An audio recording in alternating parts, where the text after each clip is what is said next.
नमस्कार दोस्तों।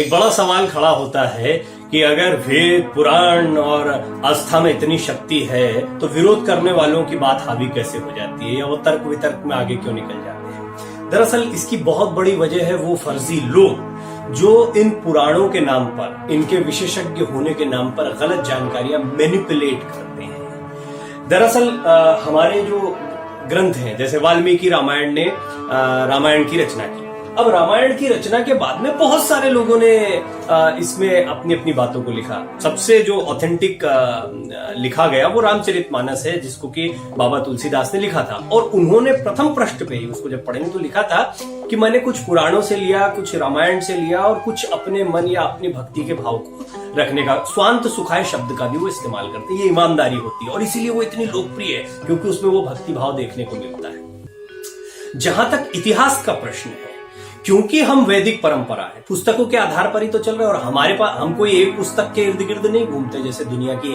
बाकी धर्म घूमते हैं। हमारे पास कई पुस्तकें हैं और पुस्तकें ही नहीं, उनको मनुष्य द्वारा रचित नहीं किया गया है, वो देवताओं द्वारा रचना की गई है। अब इसमें फिर लॉजिक कि भाई देवता क्या होते हैं और क्या वो किसी ने राइटर ने लिखा होगा तो लॉजिक लगाते हैं। तो ये जो लॉजिक लगाने वाले लोग हैं ना, ये बड़े खतरनाक लोग। ये क्या करते हैं, ये हर चीज को आज की दृष्टि से देखना शुरू करते हैं कि जैसे आज चल रहा है तो उस समय पर कुछ ऐसा हुआ होगा और उसको फिर लेखक ने अपने मन से इस तरह से लिख दिया होगा। इस तरह की बातें करते हैं, उसका नामांकरण कर देते हैं माइथोलॉजी, यानी झूठ। ये एक भयंकर साजिश है। साजिश किसने रची? साजिश उन चोटों ने रची जो कि यहां से सामान उठा कर ले गए। उन्होंने तो पहले अपनी रचनाएं कर ली, अब उनको ये देखना है कि हमारी रचनाएं जो हैं वो तो मूलभूत रचनाएं हैं और जहां से हमने चोरी की है वो रचनाएं बकवास हैं, उनको तो अब आप देखिए, आपको जो पुराणों की जानकारी देने वाले खतरनाक लोग हैं आजकल, मैं इनको खतरनाक क्यों कह रहा हूं? दरअसल इनको ये जब राम, सीता माता, हनुमान जी इनका जिक्र करते हैं तो लोगों की आस्था बढ़ जाती है, लेकिन उस आस्था के साथ साथ में ये धीरे से जहर खिलाने का काम करते हैं। जैसा काम केरल में किया ना, मैं उस घटना का जिक्र नहीं करना चाहता बोला। तो उसी तरीके से ये धीरे धीरे ये कल की अवतार को मसीहा कहने लगते हैं कि मसीहा का कंसेप्ट वहां आया था, इसीलिए कल की अवतार का कंसेप्ट यहां आ गया। ना इन्होंने संस्कृत का अध्ययन किया है, ना इन्होंने पुराणों का आद्योपांत अध्ययन किया है, और ना इनको, अगर इन्होंने अध्ययन किया भी है तो रीड आउट करने का मतलब अध्ययन नहीं होता है। क्यों? जैसे मैं आपको एक एग्जांपल देता हूं कि मैंने कई ऐसे मेरे परिवार में लोगों को देखा है जो पूरा जीवन एक पुस्तक को, या शिव पुराण ले लीजिए, मेरी नानी उसका, मैं जब बचपन में देखता था तो उसका पाठ करती थी बाकायदा, और शिव पुराण का हमेशा पाठ करती थी, शायद अभी भी करती। तो ये प्रश्न उठता है कि भाई क्यों, एक बार पाठ कर लिया, समझ में आ गया। ये वो लोग हैं, ये जो लॉजिकल लोग हैं, ये एक बार पढ़ लेते हैं, उसमें से नोट्स निकाल लेते हैं, अच्छा ये इसका लॉजिक ये होगा, वो सारे लॉजिक निकाल के अपनी एक किताब फर्जी सी रख देते हैं। उसको कोई बड़ा सा पब्लिशर, इस पर आता हूं मैं, उसको पब्लिश कर देता है और वो दुकान चल पड़ती है। इन फर्जी लोगों से इसलिए बचना जरूरी है क्योंकि ये डिस्टॉर्ट कर रहे हैं, ये खत्म कर रहे हैं हमारी परंपराओं को, हमारे पुराणों को।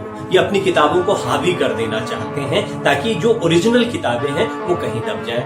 और सबसे बड़ी गलती किनकी है? हम महानुभावों की है, जो हम अपने मूल पुस्तकों को नहीं पढ़ते। गीता प्रेस का प्रयास देखिए, एक तो जो उन्होंने किया था, जो धीरे धीरे खत्म होता जा रहा है। ऐसा नहीं कि पब्लिकेशन इंडस्ट्री खत्म हो गई, आप देख रहे हैं विदेश के कितने सारे पब्लिशर यहाँ आ गए हैं और बड़े पब्लिशर बन गए, और हमारे जो पब्लिशर थे वो खत्म होते जा रहे हैं। ऐसा क्यों हो रहा है? सोचिएगा इसको। साजिश है ये। तो इतने सस्ते में तो नहीं छाप रहे हैं आपको। आज ये 200, 300 रुपए में ये मोटी मोटी किताबें मिल जाती हैं कल्याण की, और इनकी हजार रुपए की आपको वो पेपर बैक एडिशंस मिलते हैं, और भयंकर मार्केटिंग की जाती है, ब्रांडिंग की जाती है। दूसरा, इन्होंने अपना एक एलीट क्लास बनाई। ये बहुत खतरनाक लोग होते हैं, ये जो आपको दिखते हैं ना पुस्तक मेलों में चर्चाएं करते हुए, या किताब के वो बन जाते हैं कि हम किताबों को प्रमोट करते हैं। ये एक इनका गैंग बन गया। इनका लेखन से कोई लेना देना नहीं, साहित्य से कोई लेना देना नहीं, इनका इस गैंगअप से लेना देना है। तो इसमें सबसे बड़ी समस्या ये हो रही है कि हमारा जो मूल काम है वो दूर होता जा रहा है। अब कौन समझाएगा साहब, आपने इतना बोल दिया इन लोगों के बारे में, तो कोई और तो बहुत काम हो रहा है साहब, बहुत काम हो रहा है। संस्कृत विद्यापीठ के विद्वान बहुत काम कर रहे हैं, लेकिन पब्लिकेशन में लोकप्रियता मार्केटिंग वालों को मिलती है। आपके सामने आएगा ऐप पर, किंडल पर, यहाँ वहां एयरपोर्ट पर आपको जो किताबें दिखाई देंगी वो ये अंग्रेजीदा किताबें दिखाई देंगी आपको।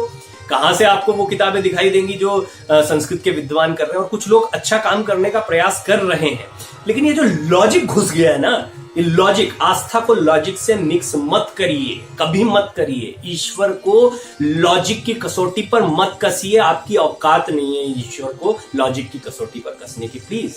और इसको समझा ही जा सकता है। वो सूरदास को जो समझ में आया ना, वो आपको समझा नहीं सकते हैं। मीरा को क्यों मूर्ति लेकर घूम रही थी, वो आपको नहीं समझा सकती। यह आस्था का प्रश्न है। और सचमुच ईश्वर मिलता है, लेकिन उनको मिलता है जिनके अंदर वो गहरी आस्था होती है। ये लॉजिक की कसौटी पर तो आप आज की भौतिक चीजों को कसिए, अपने धंधे को, अपनी राजनीति को कसिए, या इस तरह के जो दुकानदार लेखक हैं इनको कसिए।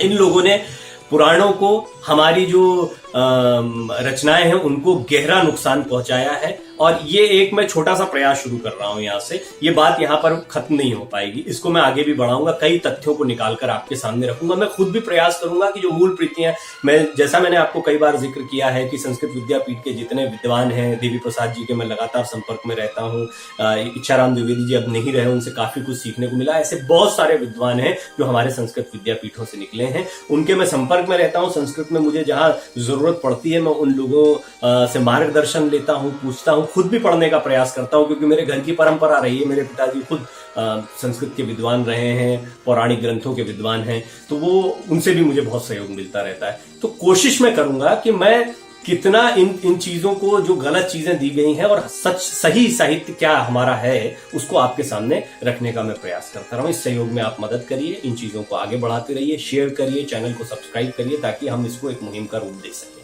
बहुत बहुत धन्यवाद। जय श्री राम।